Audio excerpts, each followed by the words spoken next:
Deus, todo mundo bem aqui? Acordaram já? Louvado seja o nome do Senhor por mais um dia de vida estarmos aqui. Cremos que mais alguns irmãos vão estar chegando. Nós já estamos aqui e vamos orar ao Papai do Céu, agradecendo por este momento agora, né?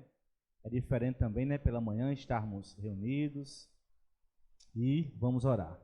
Deus, te agradecemos, meu Pai, por este momento, estarmos aqui. Não esquecendo, Pai, que estamos aqui para engrandecer o Teu santo nome. Perdoa os nossos pecados, nossas falhas, quando fazemos aquilo que não é do Teu agrado, Pai, e quando também fazemos aquilo que Te agrada, que é estar aqui com o corpo, com o coração, com a mente, para estarmos engrandecendo o Teu santo nome. Muito obrigado, meu Pai, pelas vidas que já chegaram, aqueles que ainda há de chegar. Eu apresento também a vida de cada um, Pai, que já passou por esta igreja, tantas igrejas, e não tem estado reunido com os irmãos, Pai, porque não tem como, Pai. Sabemos que ter comunhão com a gente, conosco mesmo, como também ceiar entre nós mesmos, não tem como, Pai, é com a igreja, com a comunidade. Por isso que eu te peço, Pai, que coloque no coração de cada um, sabendo que não há vida sem o Senhor. E muito obrigado por esta manhã estarmos aqui reunidos para cultuar o Teu santo nome. Muito obrigado por tudo, meu Pai. Em nome do Senhor Jesus que nós te oramos. Amém. Vamos entoar alguns hinos. Sei que todo mundo está com a voz grave, que é a voz grossa, mas dá graça e paz, irmãos. Dá para a gente cantar alguns hinos. Deus do impossível.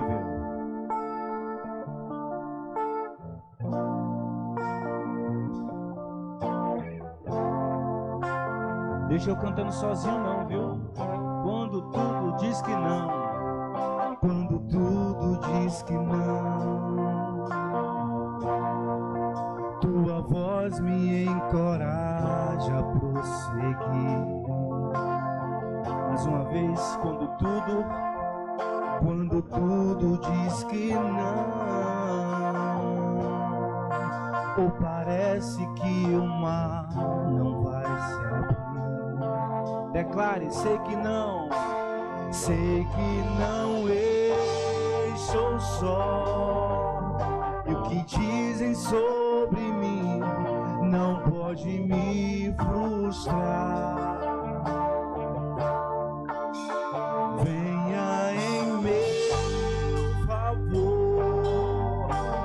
Cumpra em mim o Teu querer, o Deus do impossível não desistiu de mim. A Sua destra me sustenta e me faz prevalecer. O Deus do impossível não desistiu de mim. A Sua destra me sustenta e me faz prevalecer. O Deus do impossível. Vamos dizer na sua voz, quando tudo diz que não. E quando tudo diz que não, que não, Tua voz me encoraja a prosseguir. Mais uma vez, e quando tudo diz que não, ou parece que o mar não vai se abrir. Aí você declara, sei que não estou só, e o que dizem sobre mim não pode me frustrar.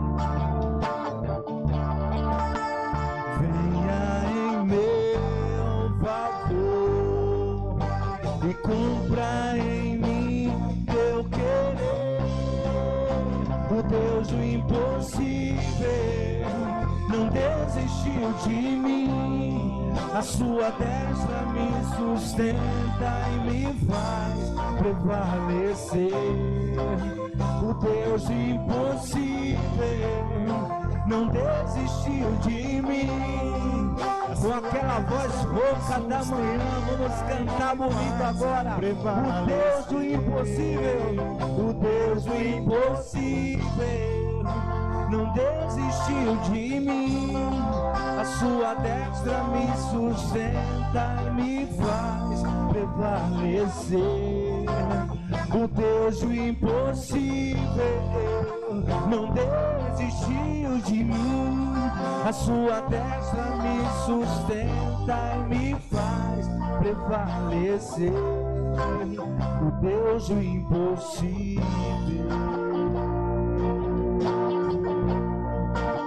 O Deus do impossível.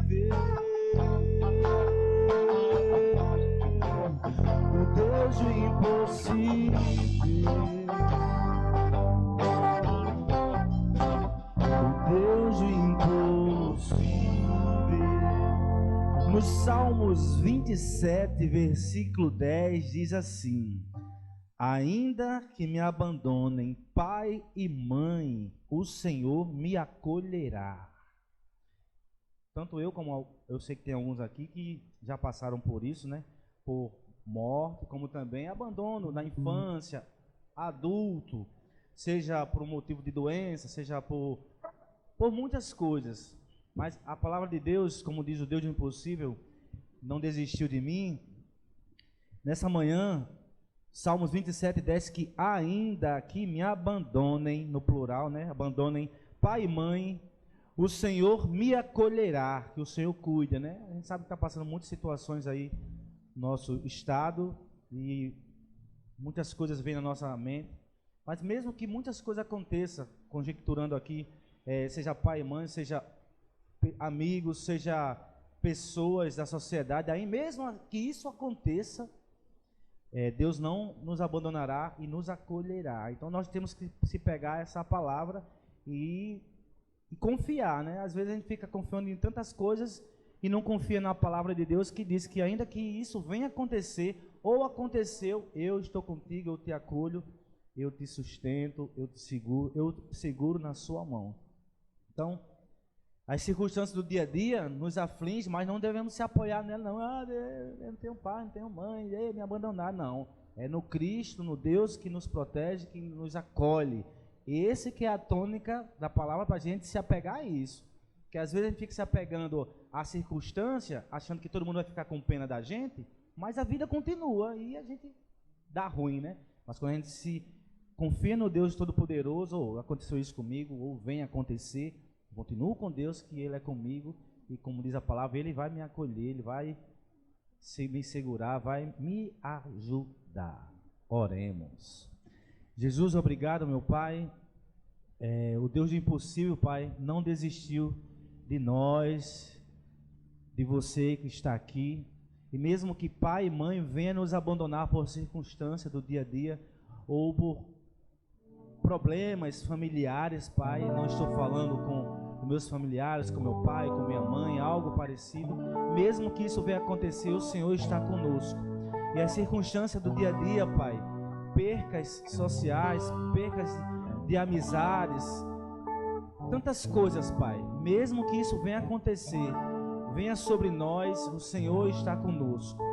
Muito obrigado, Pai, que o Senhor é um Deus que cuida, e por mais que momentaneamente as coisas não estão saindo do jeito que nós esperávamos, Pai, Deus continua mesmo olhando com sua mão poderosa, e se acheguemos, Pai, ao Senhor, porque vamos ter cuidado sim, cuidado do Senhor, que é o melhor cuidado, Pai. Muito obrigado, fortalece os corações, aqueles também que não estão aqui nesse momento, usa pessoas para estar falando, que a circunstância não pode ser maior do que a grandeza do nosso Deus na nossa vida, Pai.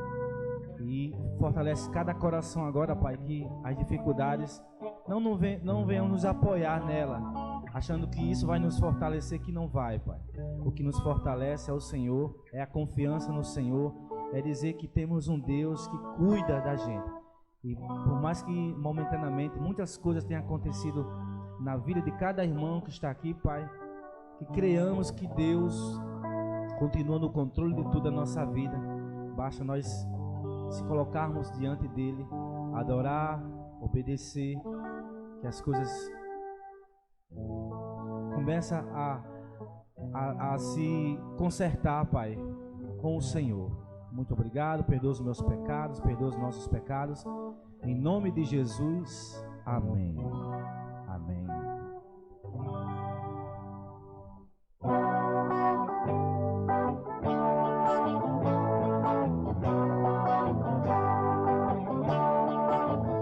Vamos cantar Amo o Senhor.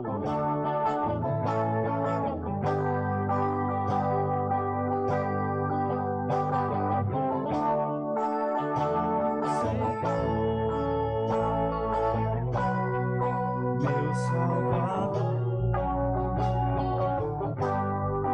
anelo teu, bem junto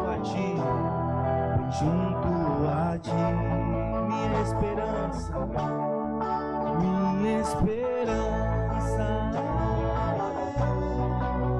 tua palavra que jamais desamparou aquele que busca a tua face. Viver para ti, pensar só em ti, romper com as barreiras do mundo aqui, voar com o Pai nas asas da fé e ser revestido de glória e poder. Viver para ti, pensar só em ti, romper com as barreiras do mundo aqui, voar com o Pai nas asas da fé e ser revestido de glória e poder. Amo o Senhor.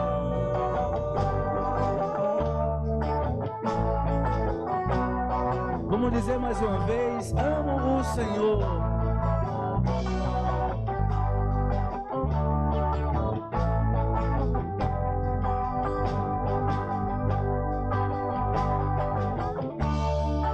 Amo o Senhor, meu Salvador, Anelo tê-lo, desejo tê-lo. anelo teu, bem junto a ti, minha esperança é,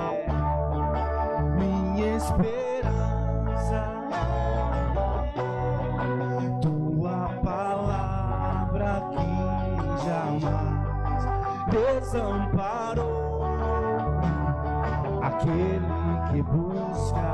Vamos cantar o refrão bem forte, dizendo: viver para ti.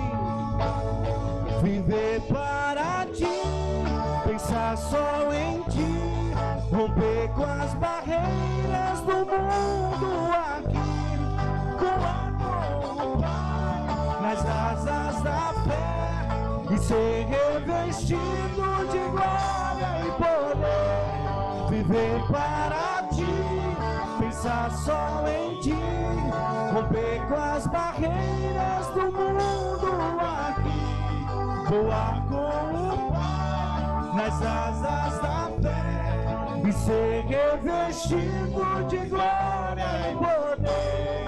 Amo o Senhor.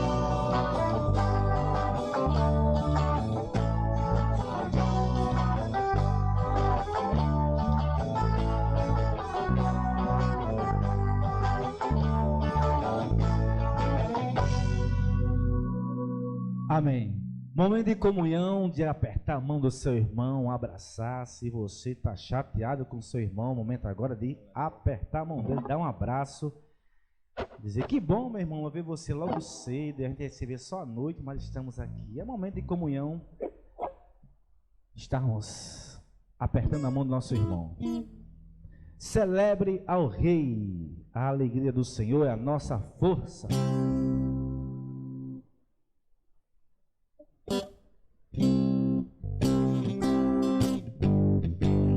Momento de comunhão. Quem quiser bater palmas. A alegria do Senhor é nossa força. A Ele toda honra e toda glória, todo domínio e majestade pertencem a Ele para sempre, amém.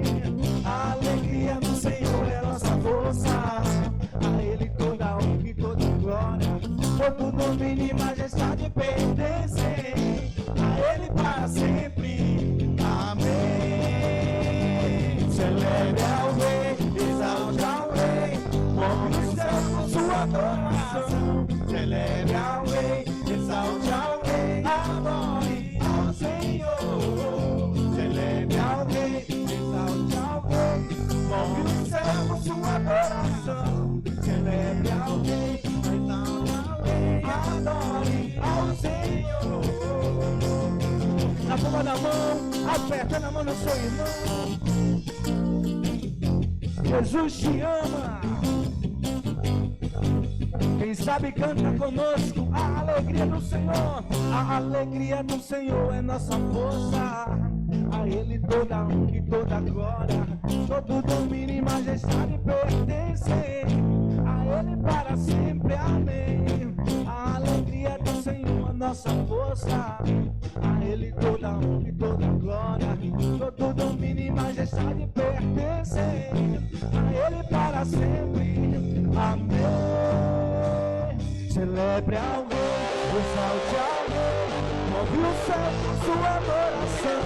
Celebre ao Rei, exalte ao Rei, adore ao Senhor.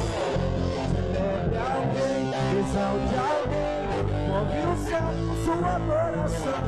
Celebre ao Rei, exalte ao Rei, adore. Vamos cantar dizendo celebre. Celebre ao Rei, exalte ao Rei, move o céu com sua adoração. Celebre ao Rei, exalte ao Rei, simbora. Celebre ao Rei, celebre ao Rei, exalte ao Rei, move o céu com sua adoração. Celebre ao Rei, exalte ao Rei, adore ao Senhor. Louvado seja o nome do Senhor, em podermos celebrar o nome do seu santo nome.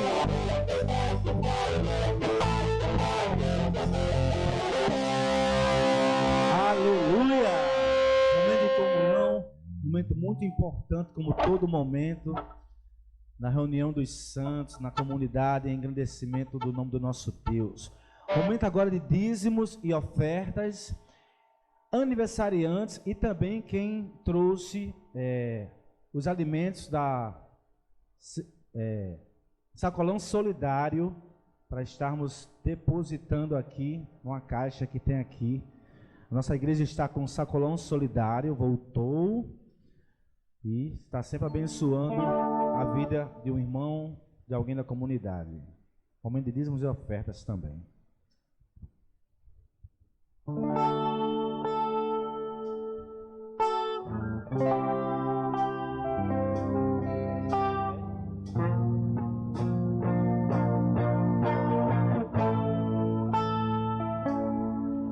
Hoje eu vou fazer uma aliança com meu Deus. Vou me oferecer como uma oferta em teu altar. Vou me entregar a ti. Eu quero te obedecer.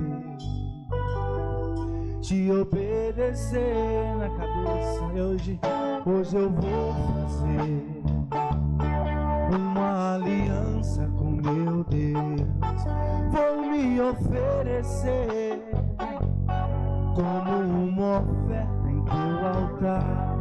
Vou me entregar a ti, só a ti. Eu quero te obedecer. Te obedecer, eu quero fazer uma aliança com o Senhor inquebrável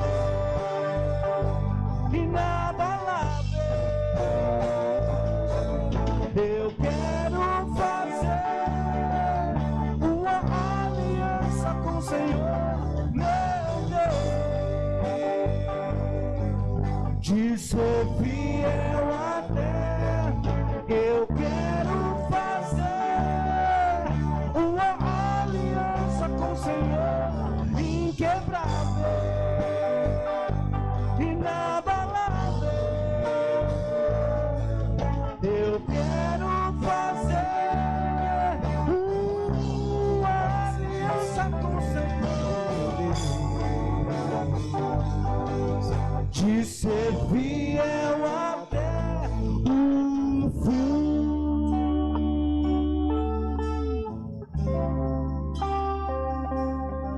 Vamos estar orando nesse momento pelos aniversariantes da semana, pelos dízimos e ofertas, também pela sacolão solidário que vai abençoar muitas pessoas, né, do lar. Vamos estar orando nesse momento. Alguém completou? Eu vou ter que perguntar. Completou ano durante a semana? Alguém da igreja? Ninguém? Vamos estar orando agora. Algumas vezes eu já vim aqui atrás, né, o pastor, mestre, consiga alguém para a gente estar... A gente já usufruiu desse sacolão solidário lá em casa, né? E algumas vezes, eu vim muitas vezes com algumas pessoas aqui atrás, a igreja nem sabe quem são, né? Que a gente tem esse pensamento. Mas eu orei com várias pessoas aqui. Ei, tem um sacolão, você quer? Quero não. Um quer. Vamos lá na igreja? E a gente orou aqui, pessoas da sociedade, né? Como também pessoas da igreja. Então, louvado seja o nome do Senhor por ter voltado, por estar acontecendo o sacolão solidário. Oremos.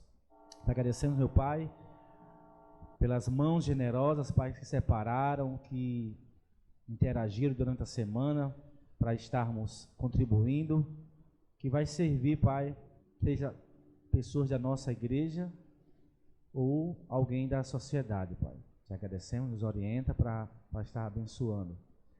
Como também os dízimos e ofertas, Pai, sabemos que estamos aqui na terra ainda e precisamos do Senhor, e também tem situações aqui que é necessário o dinheiro, Pai, o valor.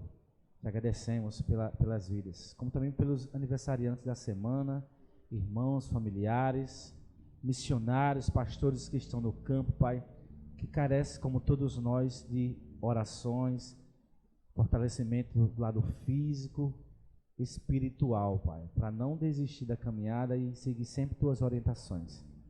Muito obrigado, perdoa os nossos pecados, em nome de Jesus que nós te oramos, amém.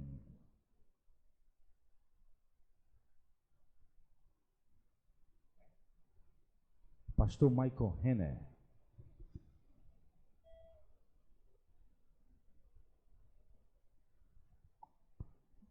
Graça e paz, irmãos. Eu fico muito feliz, né, de um dia como hoje, né, na semana, como essa semana que nós tivemos, né, de nós podermos nos encontrar aqui hoje, né, motivo de gratidão a Deus, né, e também motivo de relembrar a nossa intercessão sempre, né, de interceder a Deus pela situação, né, que estamos vivendo, pelo nosso estado.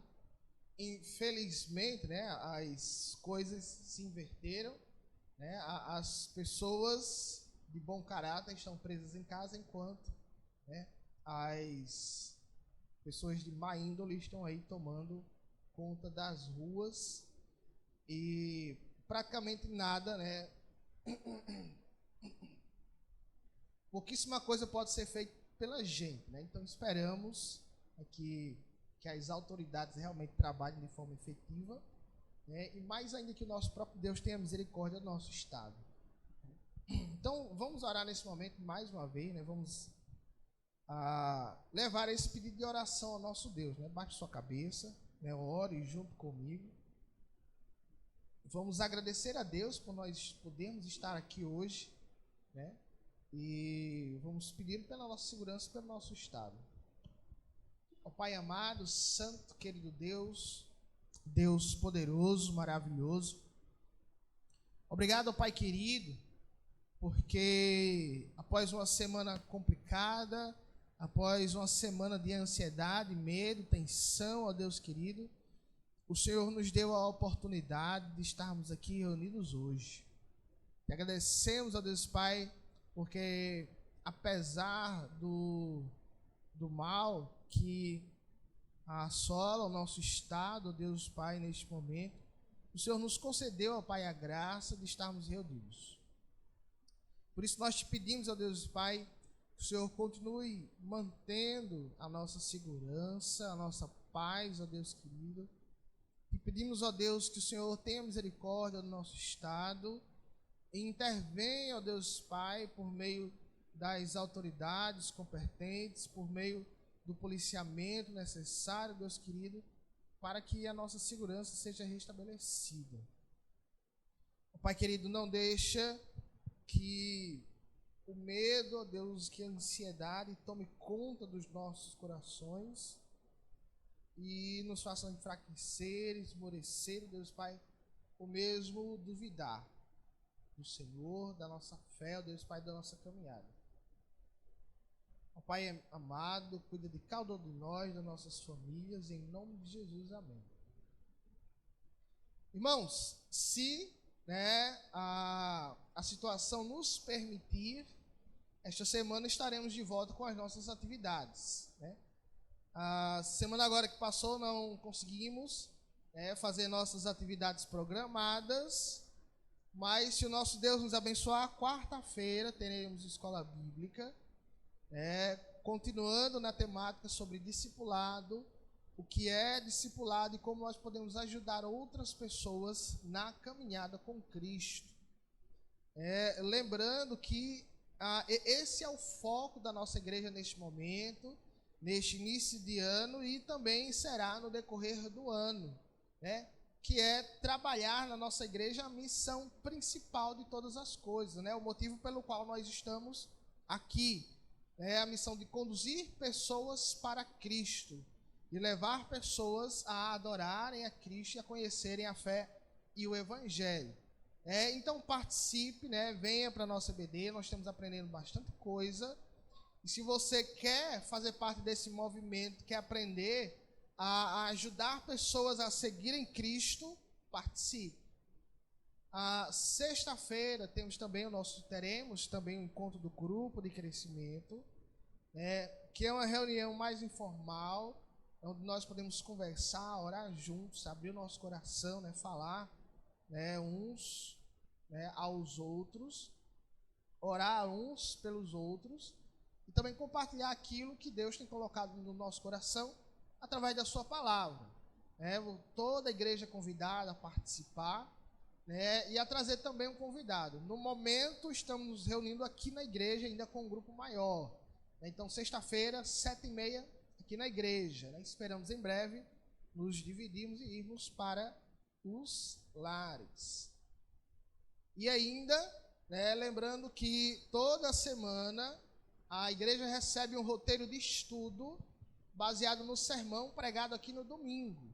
Então, o sermão que a gente lê aqui e prega, se você quiser se aprofundar mais sobre o assunto, conhecer mais, entender mais, durante a semana envio lá no grupo da igreja um roteiro de estudo, que serve tanto para o seu crescimento pessoal, para o seu aprofundamento na palavra de Deus, serve como um treinamento para você ajudar a estudar a Bíblia com outras pessoas e também para o seu devocional semanal, porque o roteiro também é uma forma de devocional. Então aproveite esse material que a gente prepara com todo carinho para a nossa igreja.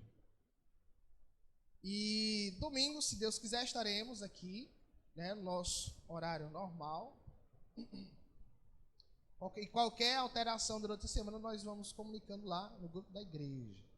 Lembrando também que estamos numa campanha do Sacolão Solidário. Os itens que os irmãos assinaram já podem ser trazidos, se você não trouxe hoje, pode trazer quarta, sexta ou no próximo domingo. Amém?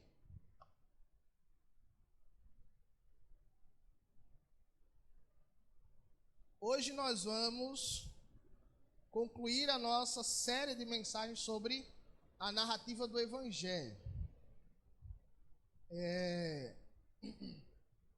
Lembrando, né, que nessa dinâmica de discipulado e de aprender e de levar pessoas até Cristo, é muito essencial que nós saibamos o que é o Evangelho, né, e qual é a história que o Evangelho conta. Então, por isso esse sermão aí essa série de 4 sermões aí durante o último mês. E para encerrar hoje, né, vamos falar sobre a última parte da história. Eu quero trazer para os irmãos alguns acontecimentos que ocorreram aí na história do nosso mundo, na história recente. Na década de 70, um pastor chamado Jim Jones, lá nos Estados Unidos, ele fundou uma igreja chamada Igreja do Povo. E aí era um pastor, né, carismático e que alegava realizar curas milagrosas. Ele fundou uma comunidade revolucionária, né, viajou lá para a floresta da Guiana com sua igreja, seu grupo, fundou lá uma comunidade, né, e em princípio seria uma comunidade bastante utópica, né, seria o paraíso na terra. Só que então começaram a surgir alguns problemas. E aí ele fundou essa comunidade em 1977 e em 1978. Mais de 900 pessoas morreram num evento que foi uma espécie de suicídio coletivo e assassinato em massa. Num evento que aconteceu lá, o pastor convenceu 900 e tarará de pessoas a morrerem juntas ali, no que seria um culto e uma experiência meio assim transcendental. Na década de 80 e 90, lá na Coreia do Sul agora, surgiu uma líder chamada Kim Ki-sun, que fundou uma comunidade chamada Jardim dos Bebês. Era uma líder religiosa que cria que poderia construir um paraíso na terra, onde não haveria maldade, inclusive nem mesmo a morte.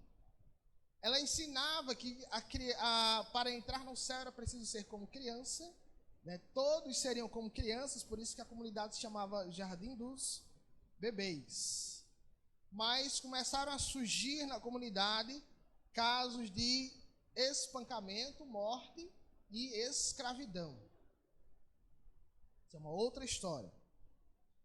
Já novamente na década de 80, mas lá na Índia agora, surgiu um homem chamado Bhagwan Rajneesh, um guru que fundou lá uma comunidade, trouxe essa comunidade para cá, para a América, né, para os Estados Unidos, e lá no estado dos Estados Unidos, fundou uma comunidade baseada no amor e na liberdade. Seria a cidade perfeita. Mas após alguns conflitos, líderes dessa comunidade foram acusados de incêndio criminoso contra a cidade vizinha, escutas telefônicas ilegais e tentativa de homicídio por envenenamento em massa. Aproximadamente, acho que 70 restaurantes da cidade vizinha foram contaminados com bactérias.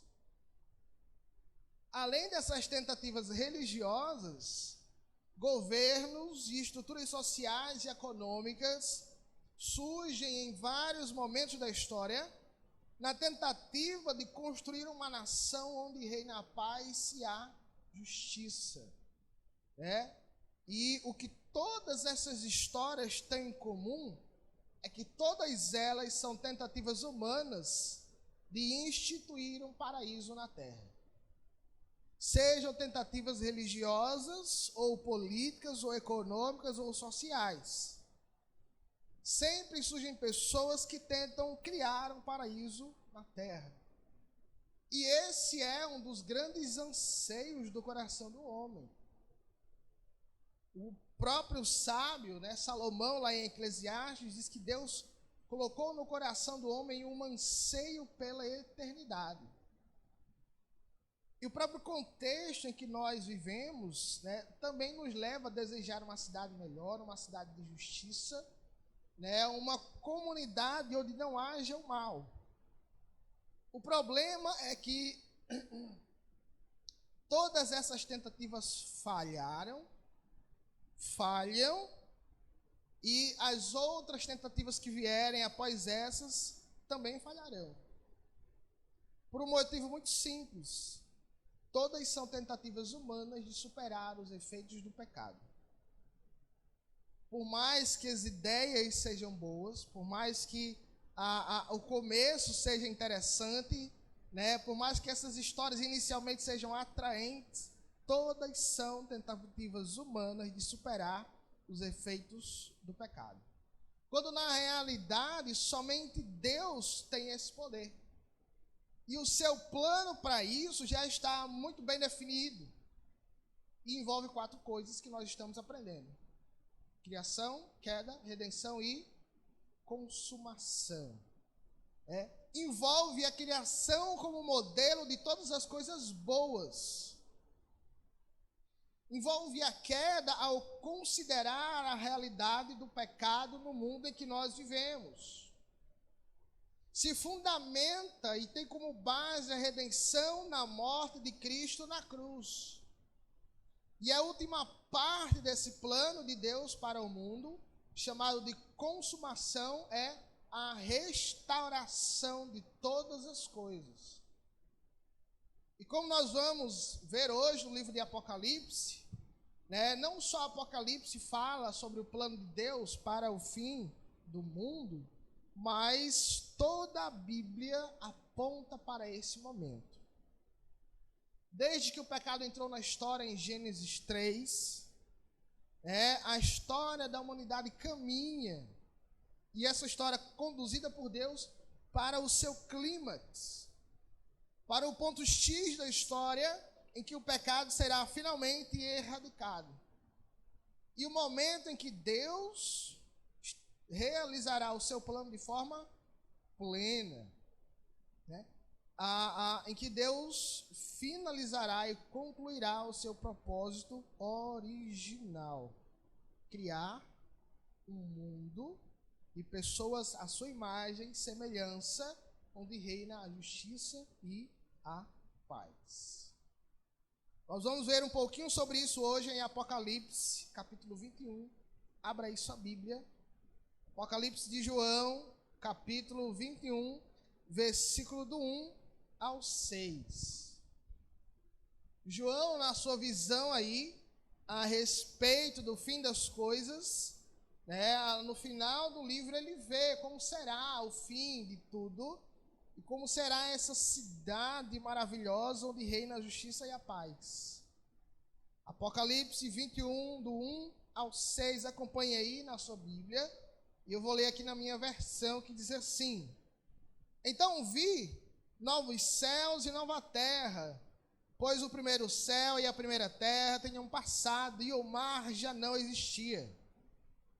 Vi a cidade santa, a nova Jerusalém, que descia dos céus da parte de Deus, preparada como uma noiva adornada para o seu marido. Ouvi uma forte voz que vinha do trono e dizia: Agora o tabernáculo de Deus está com os homens, com os quais ele viverá, e eles serão os seus povos. O próprio Deus enxugará com eles, o próprio Deus estará com eles, e será o seu Deus. Ele enxugará dos seus olhos toda lágrima.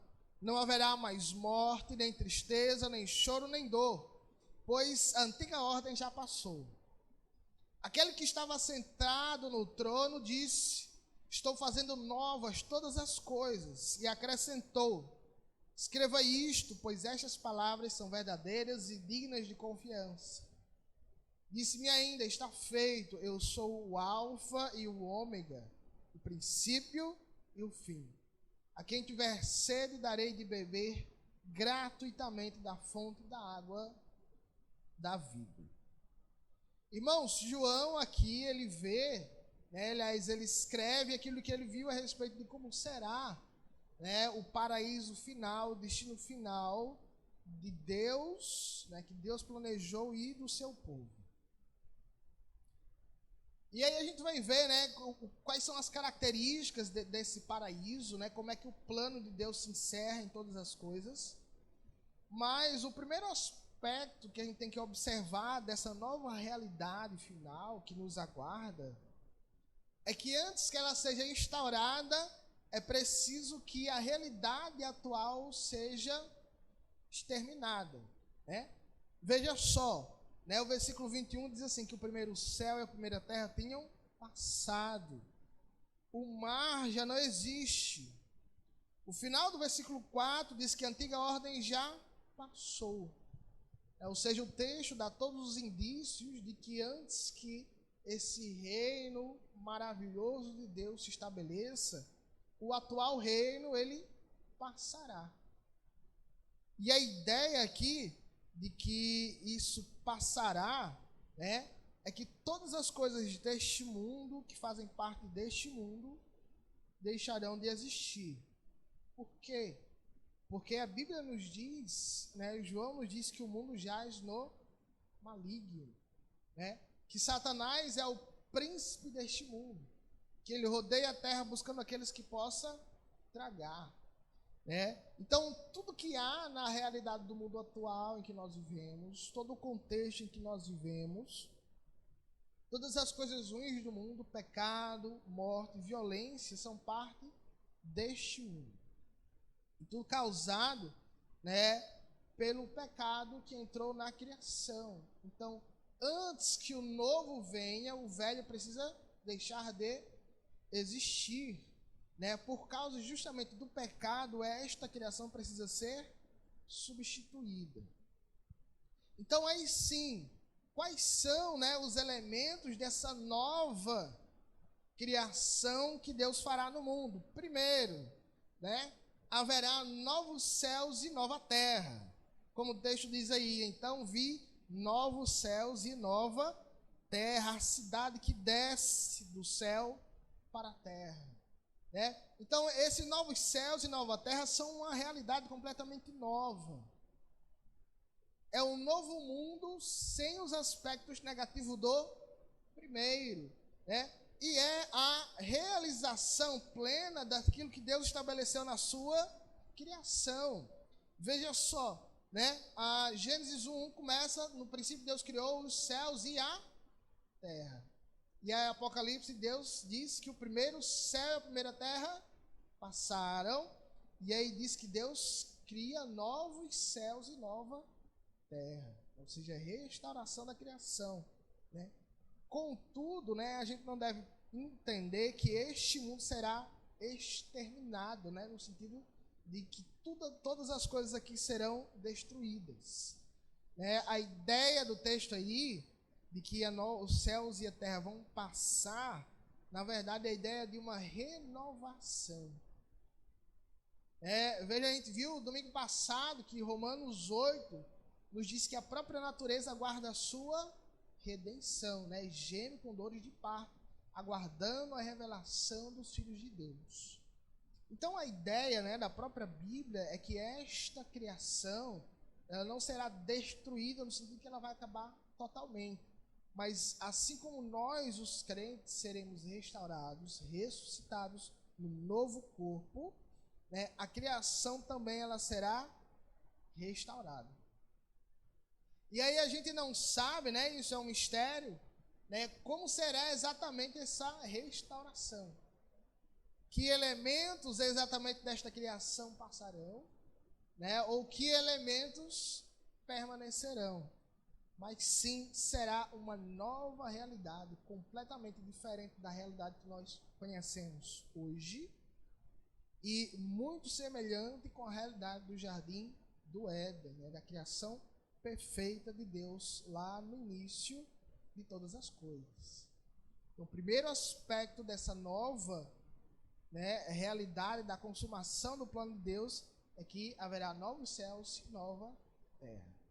O segundo aspecto é que todo o mal será extinto. O versículo 1 diz aí que o mar já não existe, né? E a ideia, obviamente, não é literal, né? João não está fazendo descrição literal aí do novo mundo, mas o mar aparece em muitas referências simbólicas durante o livro de Apocalipse. Então o mar surge como o local de origem do mal. A gente vai ver no capítulo 12 que a besta, ela sai do mar, né? O mar, ela é utilizado pelas nações que perseguem os santos.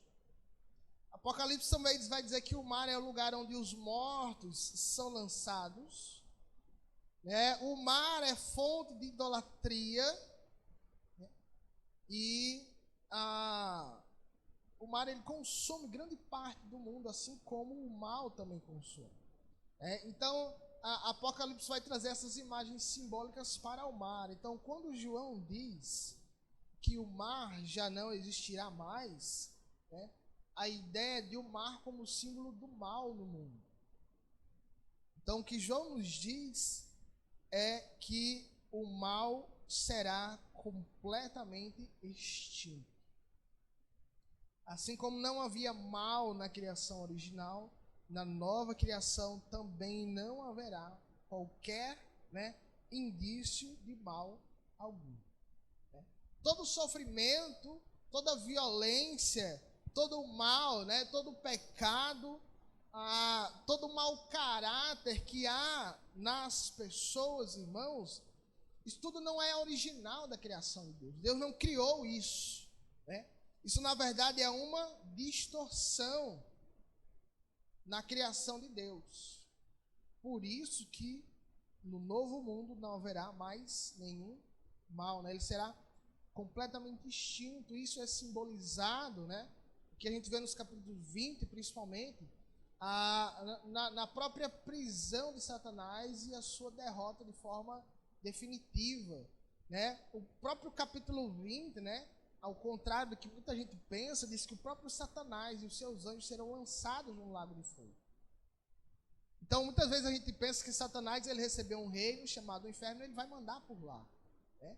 Mas a Bíblia nos mostra que o próprio Satanás, ele é punido dentro do lago de fogo. Ele será atormentado lá pela eternidade, né? Então, essa derrota definitiva de Satanás e dos seus anjos representa, né, a extinção do mal no novo mundo. Terceiro aspecto é que, então, céus e terra serão uma realidade única. Hoje, céus e terra, né, realidade espiritual e realidade física são duas realidades diferentes. Mas veja só, que no versículo 2 diz que a cidade santa, a Nova Jerusalém, ela desce dos céus para a terra, né? Então há uma união entre duas realidades. Ou seja, né, o paraíso, né, o céu e a nova terra serão tudo uma coisa só. E além disso, o que isso mostra também que o poder de Deus, o seu reino e a sua soberania se estabelecerá de forma plena na humanidade. Não há mais distinção entre céu e terra, né? E agora Deus reina sobre todo mundo, né? A Jerusalém, né, a cidade santa, a Nova Jerusalém, aparece na Bíblia como o lugar da habitação de Deus, como o lugar do povo de Deus, como o lugar onde Deus reina. E em todo o Antigo Testamento nós vemos profecias de restauração da cidade de Jerusalém, da comunhão de Deus com o povo. Então, quando essa nova Jerusalém ela desce dos céus, né, numa nova unidade, com uma nova criação, a gente vê finalmente Deus estabelecendo, né, o seu trono sobre a terra. Então tudo então será uma coisa só e Deus será, né, plenamente reconhecido como soberano neste mundo. Quarto aspecto da nova realidade, né, da consumação do plano de Deus, é que a presença de Deus será plena e perene, né? Ou seja, será eterna. O versículo 2 ainda diz que a Nova Jerusalém desce da parte de Deus.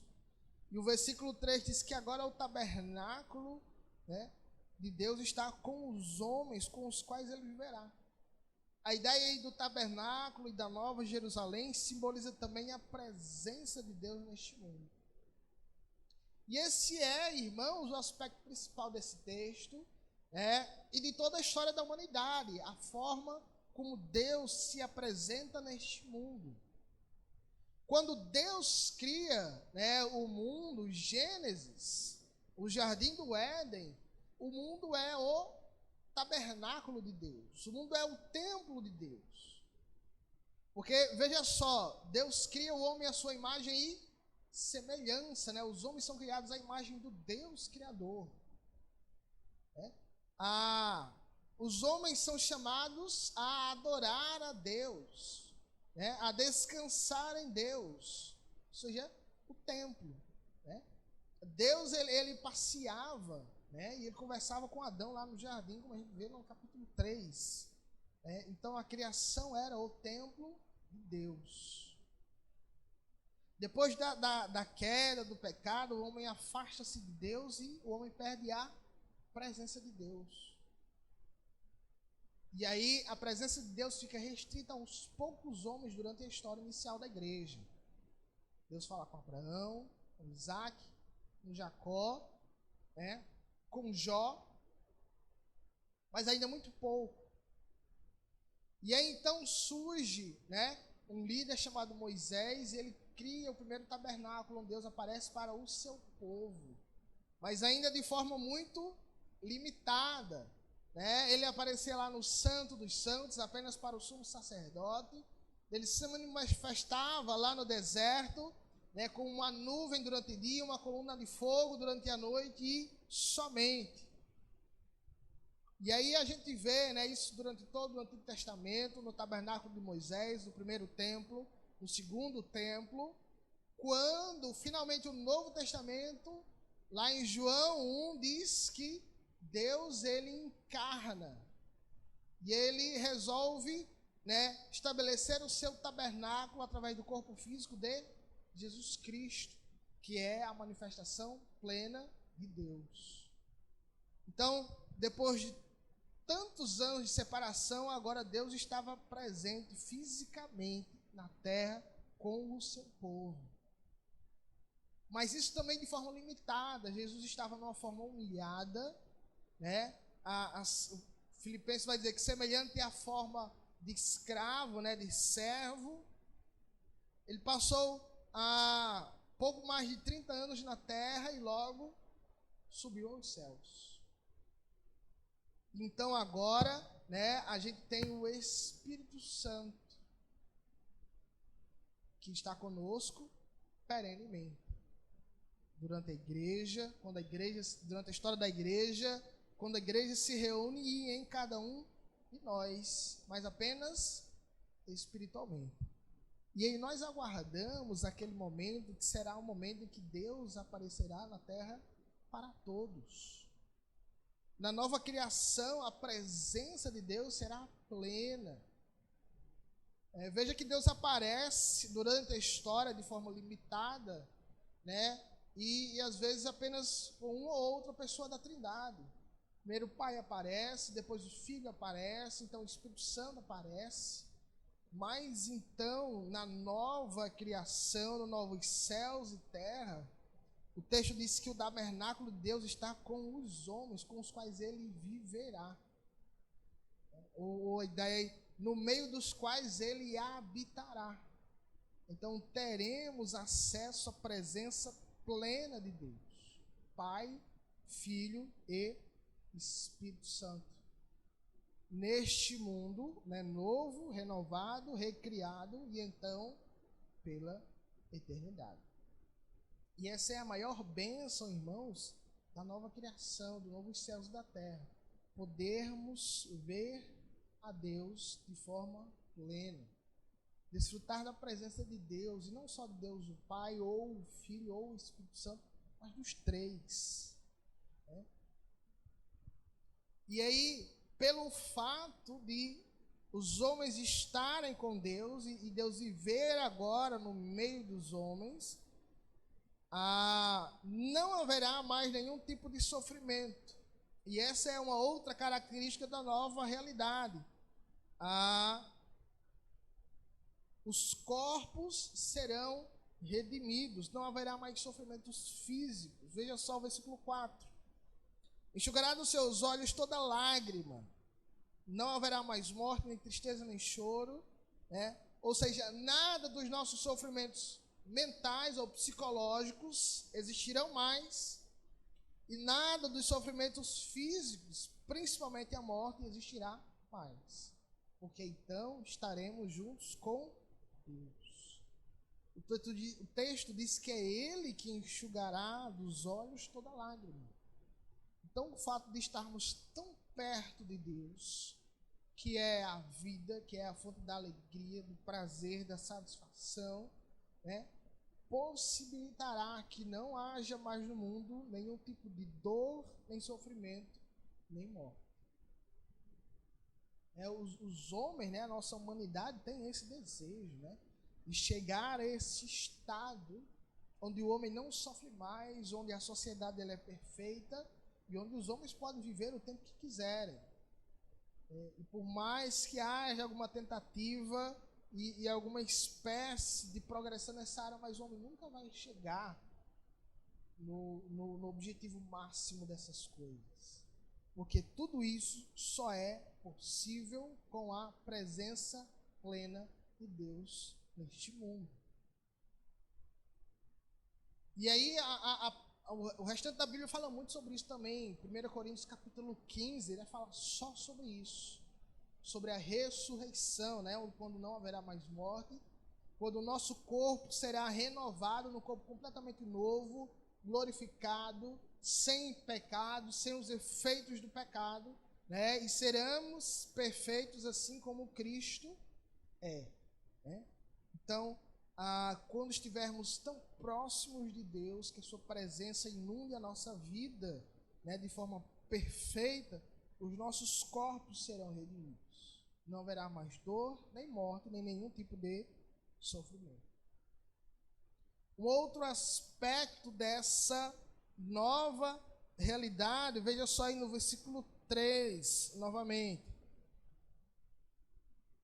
O texto diz assim, que eles serão, né, o tabernáculo de Deus está com os homens, eles serão os seus povos, e o próprio Deus estará com eles, será o seu Deus. Essa expressão aí, irmãos, de que eles serão os seus povos, é uma expressão bem incomum na Bíblia. Porque durante toda a história da Bíblia, a gente vê a expressão da igreja como o povo de Deus, no singular, né? O povo de Deus. Mas então, nessa nova realidade, a Bíblia se refere ao mundo como os povos de Deus. E a ideia aí por trás dessa expressão é que não haverá mais no mundo nenhuma espécie de distinção. Todos os povos, com suas características distintas, serão povo de Deus. Né? Não só um povo específico, mas todos os povos serão o povo de Deus. Ou seja, né, a ser povo de Deus vai além, por exemplo, da etnia de Israel. É o cumprimento lá de Gênesis capítulo 12.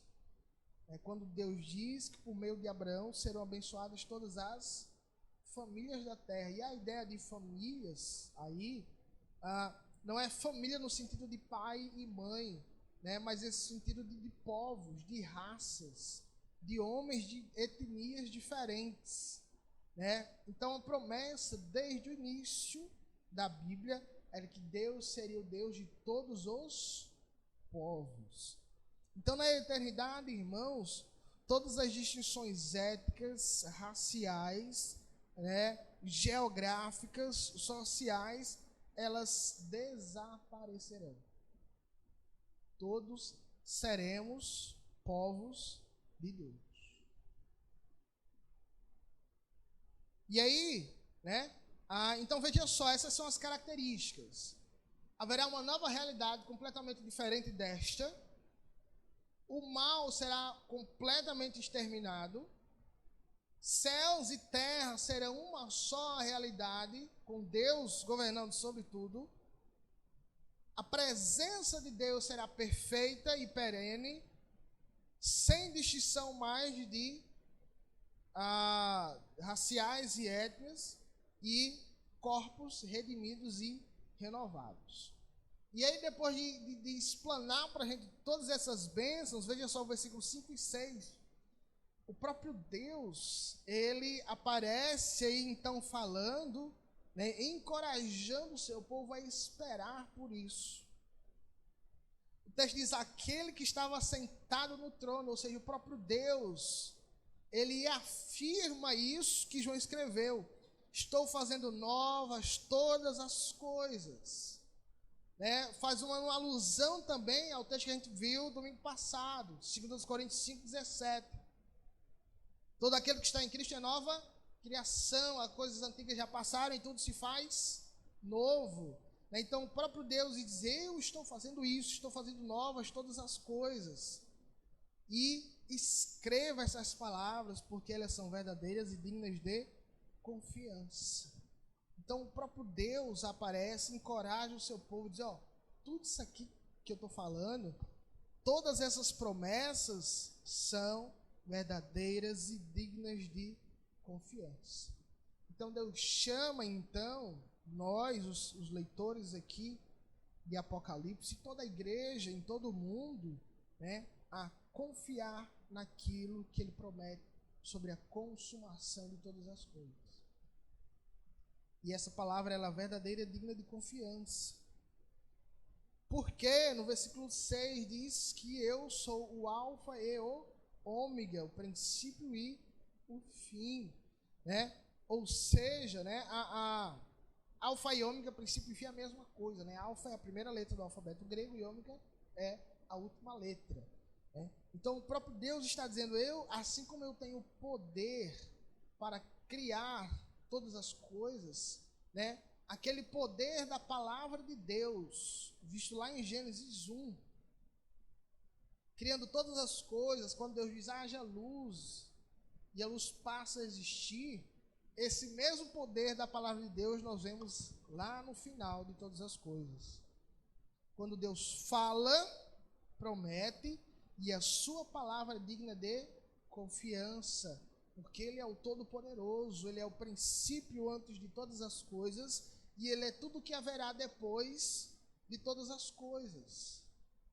Ele é o Criador, o Eterno, né? Aquele em que a sua existência é plena, perfeita e independente. Ele faz todas as coisas que ele quer fazer. E isso, irmãos, é um chamado para nós, para confiarmos na palavra de Deus, para esperarmos e desejarmos pela consumação de todas as coisas.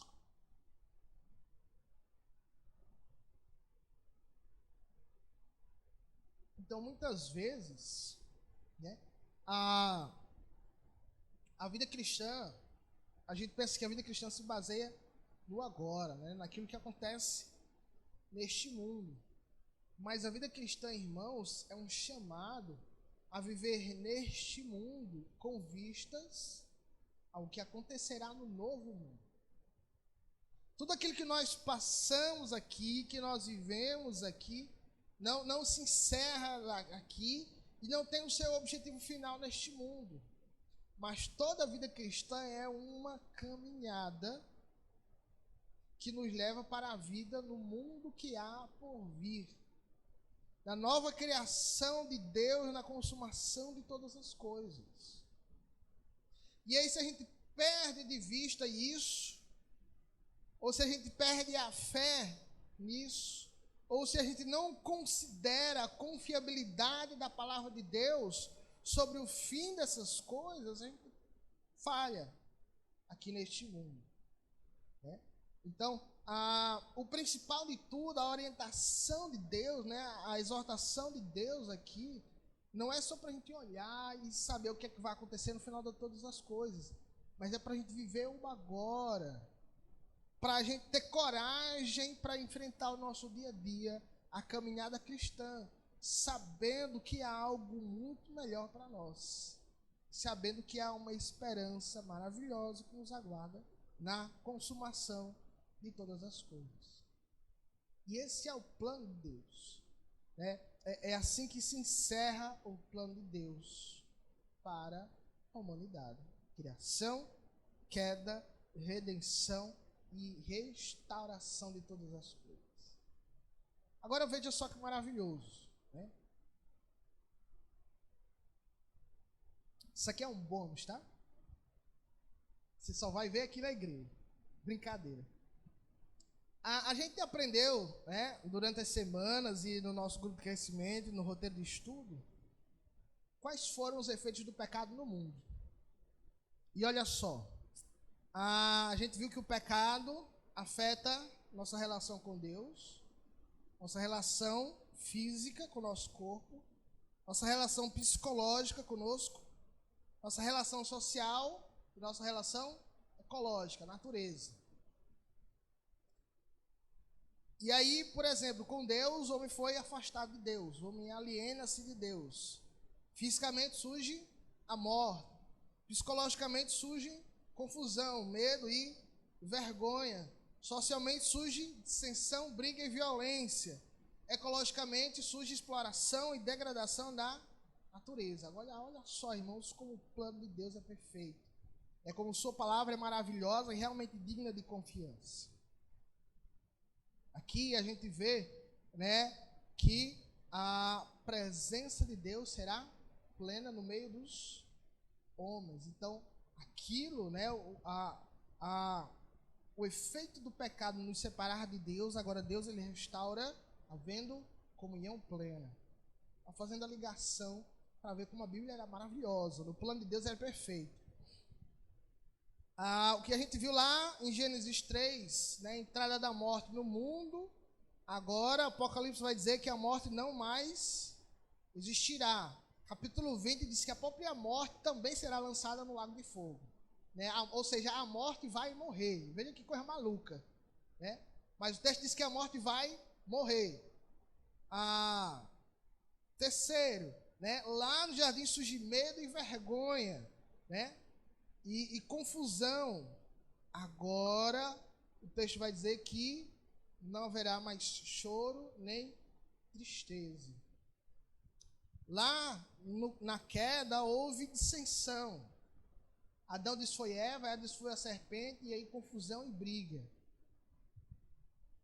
Aqui todos os povos serão povo de Deus. Lá, degradação da natureza. Deus chama Adão e diz: agora, por sua causa a terra está amaldiçoada. Vai surgir espinhos, né? Vai ser mais fácil plantar e colher, mais difícil plantar e colher. E aqui, né, novos céus e nova terra. Veja como a Bíblia é maravilhosa. Porque todos os aspectos, todos os problemas causados pelo pecado, lá em Gênesis 3, Deus resolve um por um no final de todas as coisas. Todos os efeitos do pecado, Deus supera-os com a graça da morte de Jesus Cristo. E aí então, irmãos, uma vez redimidos pelo sangue de Cristo, lavados no sangue do Cordeiro, tendo fé em Deus, quando Cristo voltar, nós desfrutaremos de todas essas coisas. Como eu falei no começo, não há entrada no paraíso, não há renovação das coisas sem que haja superação dos efeitos do pecado. Não há restauração, não há novas coisas, sem que o pecado primeiro deixe de existir. Então você quer fazer parte do paraíso? Você quer ter essa esperança de estar no céu com Deus? Primeiro, você precisa ser redimido no sangue de Jesus Cristo. Você quer ver a restauração de todas as coisas na sua vida, dos seus problemas, das dores, das dificuldades, do sofrimento, de doença, de morte. O que em parte é agora e plenamente será quando Jesus voltar, somente pelo sangue de Jesus Cristo. Não há paraíso, não há restauração sem fé na palavra de Deus e no sangue de Jesus Cristo. O próprio Deus fala no versículo 6, né? Aquele que tiver sede, eu lhe darei de beber da água da vida. Ou seja, o próprio Deus fala, não há restauração sem que você primeiro tenha bebido da água da vida, que é Jesus Cristo. Então vamos orar nesse momento, irmãos. Se por algum motivo o seu coração, né, tem estado abalado por tudo que acontece, né, temeroso pelo contexto que você vive, né, então ore para Deus e peça que a esperança do futuro console o seu coração hoje. Se você tem desejo de fazer parte desse mundo maravilhoso, de paz, justiça, de nova unidade, né? Ore também, diga, Deus, eu quero ter minha vida, eu quero fazer parte disso. Então ore e abre, entregue o seu coração. Se você tem passado por problemas, por dificuldades, né, e você quer que sua vida seja restaurada, que seus problemas sejam superados, né? Então ore, diga, Deus, restaura a minha vida, restaura o meu coração, né? A minha ajuda nos meus problemas. Então é somente pelo sangue de Jesus Cristo. Abre o seu coração, entregue a sua vida. Então baixe sua cabeça, vamos orar. Enquanto eu oro, aqui não faço a oração final, você pode orar também aí, né, individualmente, falando com Deus e apresentando o seu próprio coração aí. Ó Pai amado, maravilhoso Deus, nós queremos, antes de tudo, a Deus, declarar, falar e louvar o Teu nome, ó Deus, pelo quanto nós estamos maravilhados por aquilo que será a consumação de todas as coisas. Deus, louvamos o Teu nome, porque cremos e vemos e percebemos que o novo mundo, a nova criação, a restauração de todas as coisas, será um mundo maravilhoso. Deus Pai, obrigado pelo Teu plano. Obrigado, Deus Pai, porque o Senhor tem conduzido a história. Obrigado, Deus querido, porque o Senhor nos incluiu nessa história. Por isso, ó Deus querido, nós te pedimos que no nosso coração nunca falhe a esperança, a fé, ó Deus Pai, desse mundo por vir, dessa nova criação. E esperança e fé, ó Deus Pai, não porque nós apenas esperamos, mas porque nós temos certeza que todas essas coisas são uma realidade concreta. Ó Pai amado, que saber disso impacte a nossa vida de tal forma que hoje nós vivamos, ó Deus Pai, com esperança no futuro. Deus querido, que essa realidade que nos aguarda sirva de consolo, de conforto, de ânimo, de estímulo, para que nós enfrentemos as nossas adversidades do dia a dia, ó Deus Pai, a nossa caminhada, a nossa jornada, sabendo que no fim o prêmio que nos aguarda é sem comparação neste mundo.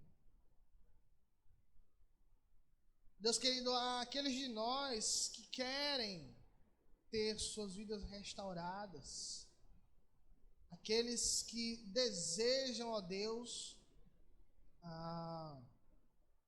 fazer parte desse plano, aqueles que querem, ó Deus Pai, estar naquele novo mundo. O Senhor, o Filho e o Espírito Santo, Deus Pai, toca no coração dessas pessoas, quebranta aquilo que precisa ser quebrantado, restaura aquilo que precisa ser restaurado, renova aquilo que precisa de renovo, Deus querido. E sabemos, ó Deus Pai, que isso só acontece pelo sangue do Teu Filho Jesus Cristo. Cuida de nós.